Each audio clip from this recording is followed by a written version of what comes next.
বিশ্বের প্রতিটি বড় সাফল্যের পেছনে থাকে এক বা একাধিক ব্যর্থতার গল্প।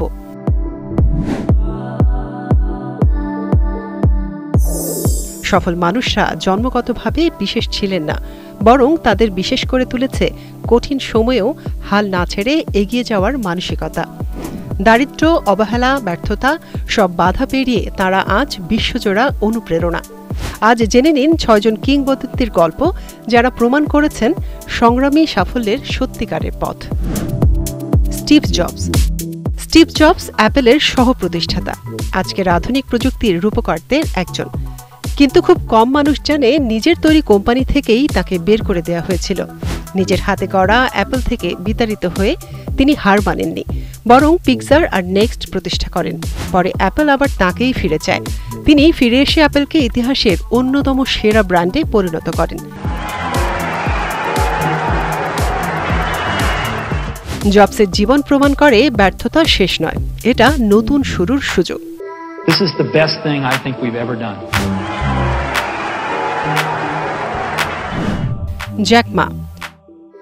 জ্যাক মা জন্মেছিলেন চীনের হাংচু শহরে। কোনো ধনী পরিবারে নয়, বরং সাধারণ এক পরিবারে। ছোটবেলায় পড়াশোনায় খুব দুর্বল ছিলেন, কিন্তু এক জিনিস ছিল অসীম কৌতূহল আর শেখার ইচ্ছা। ১৯৯৯ সালে মাত্র ১৮ জন বন্ধুকে নিয়ে শুরু করেন আলিবাবা। প্রথম ৩ বছর কোম্পানি কোনো লাভ করছিল না, কিন্তু হাল ছাড়লেন না। নিজের অফিসে বসে বারবার একটা কথাই বলতেন, আমরা গরিব কিন্তু স্বপ্ন দেখতে জানি। আমরা ধীরে চলি কিন্তু থেমে যাই না। আজ সেই আলিবাবা চীনের সবচেয়ে বড় ই-কমার্স প্ল্যাটফর্ম, এবং জ্যাক মা হয়ে উঠেছেন এক অনুপ্রেরণার প্রতীক, বিশ্বজুড়ে লাখো উদ্যোক্তার আইডল। এলন মাস্ক আধুনিক প্রযুক্তির পাগলাটে জাদুকর। এলন মাস্কের বেড়ে ওঠা দক্ষিণ আফ্রিকায়, যেখানে তাকে সহপাঠীরা শারীরিকভাবে লাঞ্ছিত করত। পেপ্যাল বিক্রি করে যে অর্থ পেয়েছিলেন তা দিয়েই শুরু করেন টেসলা ও স্পেস এক্স। বারবার কোম্পানি দেউলিয়া হওয়ার মুখে গিয়েছিল, কিন্তু তার অদম্য মনোবল আর দূরদর্শিতা তাকে এগিয়ে রেখেছে। আজ তিনি মানুষের মঙ্গল চিন্তা করে মঙ্গল গ্রহে পৌঁছাতে চাইছেন।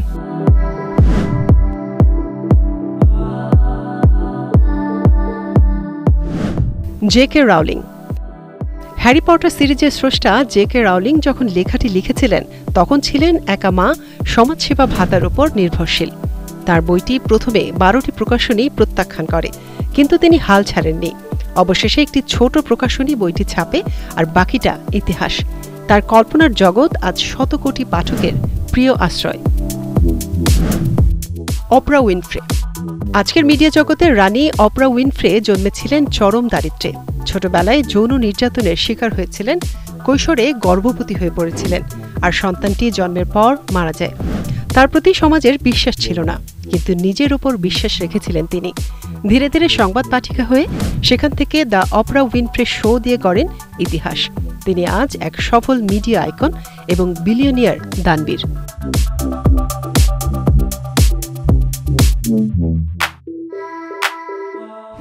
নেলসন ম্যান্ডেলা দক্ষিণ আফ্রিকার বর্ণ বৈষম্যের বিরুদ্ধে সংগ্রাম করতে গিয়ে ২৭ বছর জেল খেটেছেন, কিন্তু সেই বন্দিত্ব ভেঙে তিনি ফিরেছিলেন দেশবাসীর নেতা হয়ে। তিনি ক্ষমতা পেয়েও প্রতিশোধ নেননি, বরং ক্ষমা করেছেন, হয়ে উঠেছেন শান্তি, ন্যায় বিচার আর মানবতার প্রতীক। সংগ্রাম মানেই ব্যর্থতা নয়, বরং বড় হওয়ার প্রথম ধাপ। যদি তারা পারেন, তবে আমরাও পারি। জীবন যত কঠিনই হোক, বিশ্বাস রাখুন নিজের ওপর, আপনিও পারবেন। শুরুটা আজই হোক।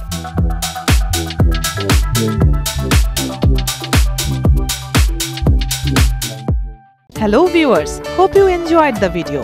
আর যদি ভালো লেগে থাকে তো একদম দেরি না করে ভিডিওর নিচে থাকা লাইক বাটন প্রেস করে দিন, শেয়ার করে ছড়িয়ে দিন বন্ধুদের মাঝে। আর হ্যাঁ, যারা এখনো এই চ্যানেলের সাবস্ক্রাইবার হননি, প্লিজ এক্ষুনি সাবস্ক্রাইব করে ফেলুন এবং নিয়মিত নোটিফিকেশন পেতে সাবস্ক্রাইব বাটনের পাশে থাকা বেল বাটনটি প্রেস করে দিন। ভিউয়ার্স, শুধু ইউটিউব নয়, এখন থেকে ইরাবতী চ্যানেল আপনি খুঁজে পাবেন ফেসবুক, টুইটার, লিঙ্কডইনেও। ঝটপট ফেসবুকে ঢুকে লিখে ফেলুন ইরাবতী চ্যানেল, আর লাইক বাটনে প্রেস করে হয়ে যান আমাদের ফেসবুক ফলোয়ার। একই নামে ফলো করতে চলে আসুন টুইটারে, কানেক্ট হতে পারেন লিঙ্কডইনেও।